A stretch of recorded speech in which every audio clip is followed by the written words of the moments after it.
Ngiyabingelela ubaba umpostoli, umama umpostoli, abefundisi bonke nabefundisikazi, ngibingelele umshayi wobhuku,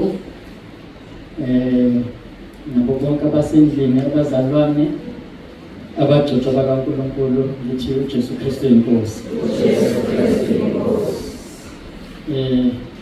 Ngiyambonga kakhulu uNkulunkulu ngalelithuba. Ngithi ngeke weekend ngizobe ngiphumule, ngihlale nje ngilalele iy'nkonzo, ngase ngithuka njengoba kade esho ubaba uKhoza ungibiza-ke ngomkhwenyana.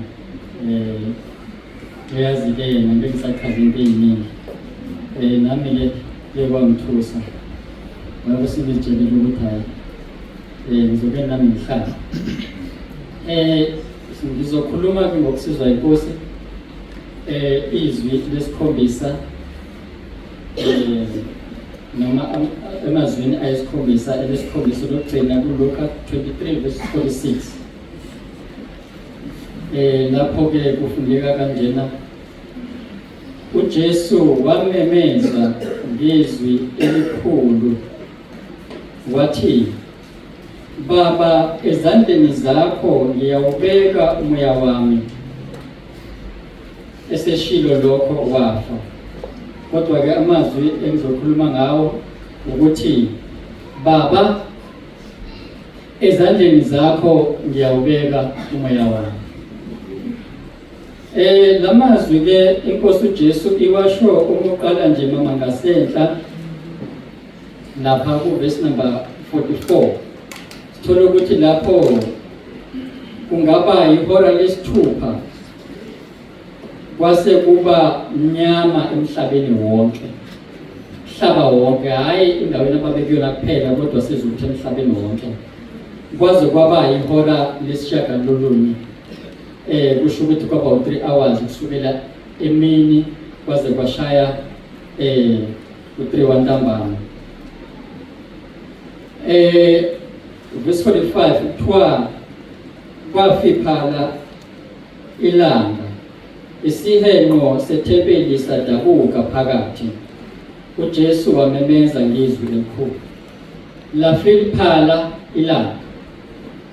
Angazi ukuthi kwenzeka kanjani, kwaba ngani ukuthi ilanga lifiphale, noma mhlambe ilanga lalibona ukuthi nakho ukukhanya okuyikhona engisebenza ngakho, nginalamandla enginawo nje, lamandla asetholakala manje eselenge esiphambanweni esesekufeni. Mhlawumbe ilanga laphelelwa ngamandla for 3 hours ngenxa yokuthi indodana kaNkulunkulu ilenga esiphambanweni. Kulobu mnyama ilanga liphelelwa ngamandla. Ngiyakholwa ukuthi usivezela futhi ukuthi inkosi uJesu ibizolanda bonke abantu abasebumnyameni. Manje ke kuhle umuntu uma ezibona ukuthi usebumnyameni, ngoba lowo muntu uyasizakala. AbaFarisi bona ababezazi ukuthi balungile, bezitshela ukuthi basekukhanyeni, abasizakalanga ngoba babengazi ukuthi basebumnyameni. Yikho kwasizakala abathelisi, kwasizakala izoni, ngenxa yokuthi zona zaziqonda ukuthi zisebumnyameni, ziyadinga ukukhanya. Lo khanya okwazi kwaphela uma ngabe inkosi uJesu ilenge esiphambanweni. Manje kuthiwa ke lafiphala ilanga, isihenqo sethempeli sadabuka phakathi. Inkosi uJesu isesiphambanweni. Angazi ithempeli lalikude kangakanani nendawo la inkosi uJesu yayibethelwe khona, kodwa esesiphambanweni yena isihenqo ethempelini sona sadabuka. Uma sokhumbula kahle, isihenqo sethempeli sasihlukanisa indawo engcwele nendawo engcwele. Manje kuyacaca ukuthi inkosi uJesu, njengoba lisitshela izwi incwadini yamaHebheru ngokucacileyo ukuthi ingumpristi omkhulu, ngesikhathi lenge esiphambanweni yayisenza umsebenzi wobupristi. Umpristi ubengena kanye ngonyaka baze bambophe ngoba angafa noma yinini uma engekho ngcwele.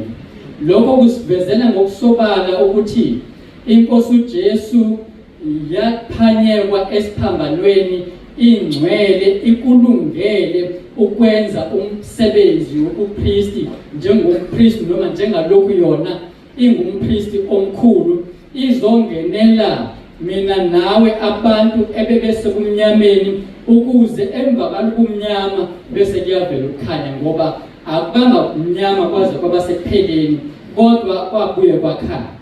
Mase kukhanya sesithola lapha uverse 46 ukuthi uJesu wamemeza ngezwi elikhulu ethi, Baba, ezandleni zakho ngiyawubeka umoya wami. Manje ngiyakholwa ukuthi njengalokhu inkosi uJesu yafika emhlabeni ngomoya ongcwele, no-Adam waphefumulelwa nguNkulunkulu, ngiyakholwa ukuthi bengeke uNkulunkulu aphefumulele u-Adam ngomoya ongekho ngcwele, ngoba uNkulunkulu uqobo lakhe ungcwele. So labantu bobabili, yikho inkosi uJesu kuthiwa ingu-Adam wesibili, ngoba yiyona eyafika ngokwesibili, ifika ngalokhu kungcwele obekuvela kuNkulunkulu uqobo lwakhe. So isifikile ngalokhu kungcwele, yathwala ububi bethu kwaze kwabamnyama, yasithwala iza kuNkulunkulu, izosenzela uxolo noNkulunkulu. Kodwa manje kusho ukuthi lokho kusibiza ukuthi mayithi inkosi, Baba, ezandleni zakho zombili ngiyawubeka umoya wami. Kusho ukuthi umuntu onomoya wenkosi uJesu ozobekwa kuNkulunkulu, ngoba akekho oya kuBaba ngaphandle kwenkosi uJesu. Leli verse lingivezela ukuthi umuntu ongenaye umoya ongcwele, inkosi uJesu ngeke kwazi ukuthi imthathe iyombeka ezandleni zikaNkulunkulu ngosuku lokugcina mhlazana umphefumulo. uJesu Kristu inkosi.